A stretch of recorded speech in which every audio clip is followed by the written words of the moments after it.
So today I'll be doing a video discussing the 5 dragon gods in Fairy Tail and why you guys need to be excited for the 5 dragon gods in Fairy Tail 100-Year Quest, because I know a lot of you guys have been living underneath the rock and you don't know about the Holy Pentadrakes, the 5 dragon gods. But what if I told you that Fairy Tail, they reintroduced the concept of dragons, gods, rolled it up all into one, and it made it way better than the previous series. Now, yes, like I said, Fairy Tail 100-Year Quest is 100% the best version of Fairy Tail, and one of the main reasons for that is because they have reintroduced dragons. Yes, dragons are one of the biggest key things for Fairy Tail 100-Year Quest, if not the biggest thing. And to be honest, we saw the story was built off of Natsu trying to find his dragon dad. So I don't know about you guys, but me personally, that is why I'm always fascinated with the dragons in Fairy Tail, just because they have a huge connection to the story and they've always been important. But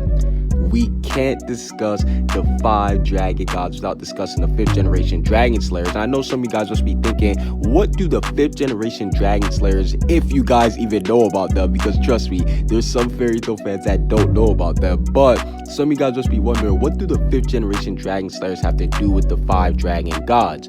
The 5th generation dragon slayers are one of the many people who are trying to kill, yes, they're trying to kill, eat, and devour the 5 dragon gods' power.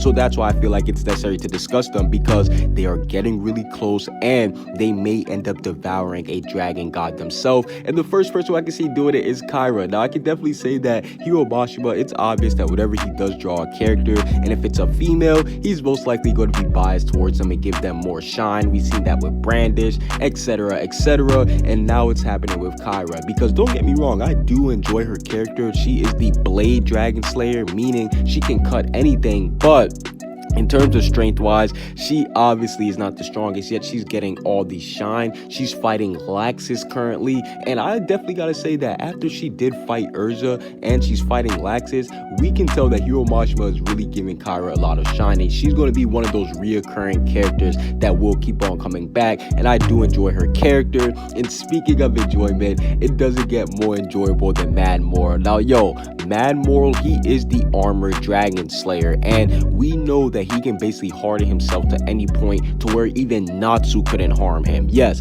Natsu's fire punch couldn't even harm Mad Moral, and well, I'm not gonna say it couldn't harm him, but it didn't do as much damage. And we do know that this guy may be a perfect rival for Gagio, armor, metal. That's what I'm thinking. But the hypest of the 3 first 5th generation dragon series that we got revealed to was without a doubt Scullion Raider, and he is the Ash Dragon Slayer. And we've seen anything that he touches is pretty much ash, bones. He can manipulate all that stuff. He can use it basically how Gray uses Ice Make Magic. And speaking of Gray, we even seen Scullion Raider defeat Gray in a one-on-one battle. So that just goes to show you how strong Scullion Raider is, and I'm super excited to see what he can do. His character design is badass. Everything about Scullion Raider just screams yes, and it looks like he's the leader of the 5th generation dragon slayers, not the guild leader, but the main person, like the Natsu of the 5th generation dragon slayers. And speaking of Natsu,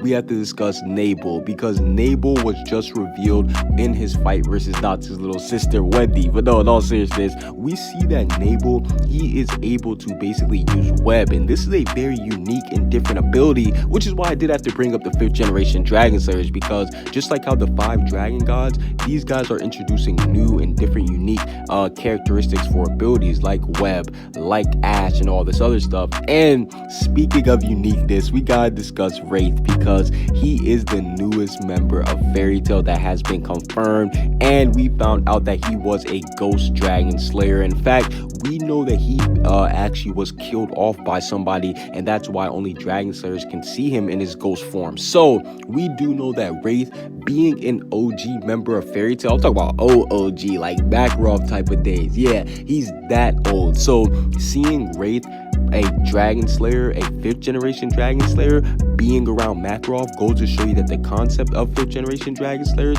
have been around for a long time, and it gets me super excited to see what's more to come. And last but not least, for the 5th generation dragon slayers that we've seen is George Ryzen. Now, this guy is giving off Sting's old Guildmaster vibe, but no, in all seriousness, I am super excited to see what George Ryzen can do, just because he looks like he's going to be a very strong character, and he is the confirmed leader of the Diablos Guild.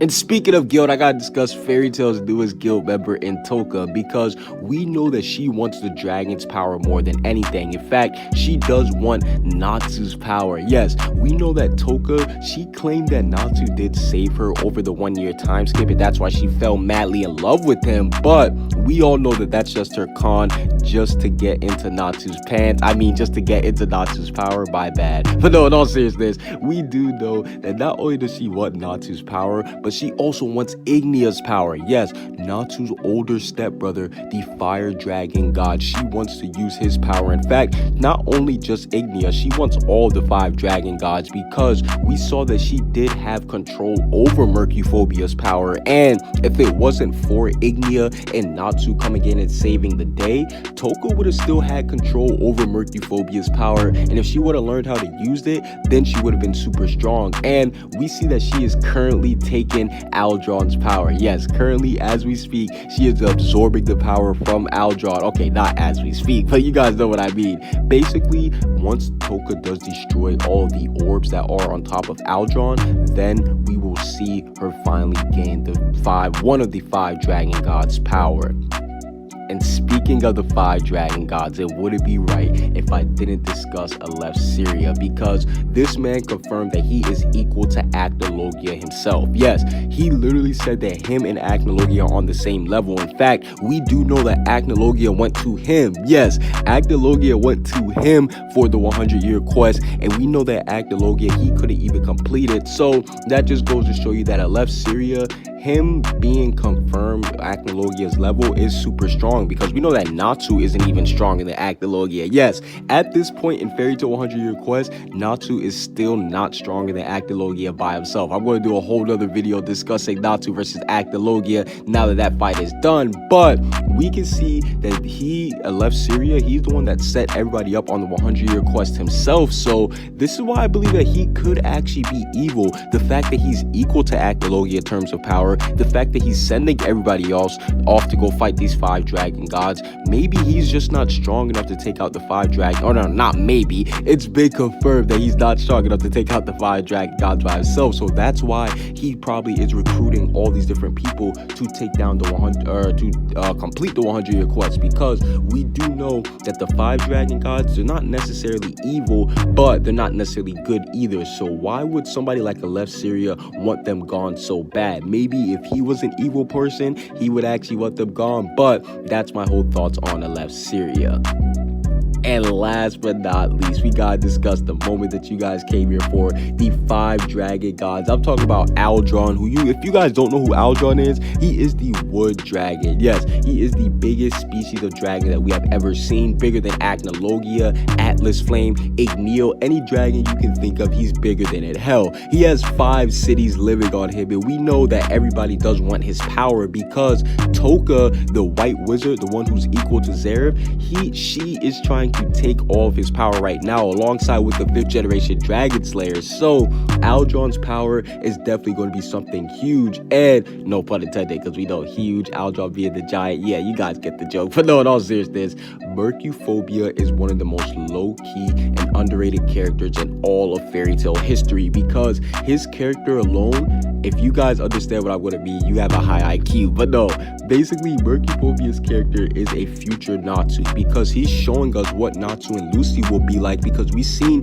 Mercuphobia, he basically went and created his own kingdom with his girl after becoming a dragon. That sounds a lot like Natsu. Obviously, once Natsu does become a dragon, he's going to need somebody to be by his side, similar to how Mercuphobia had Carmyle. So I do believe that Mercuphobia, he was setting up to show us what Natsu's going to be like. And Natsu and Mercuphobia, they have a very spooky relationship, whereas they're not friends, but Mercuphobia really does like Natsu a lot. You can tell that he wants to see Natsu win, so I'm interested to see what type of role Mercuphobia has, and his character design is beyond badass. And speaking of badass, it doesn't get more badass than Ignia. Now at this point, I already know I sound like a broken record. You guys saw that he was my profile picture for a while, but this is the fire dragon god, the son of Igneel, one of my favorite characters of all time. But I definitely gotta say that he's the reason why Natsu does have his new god power. Yes,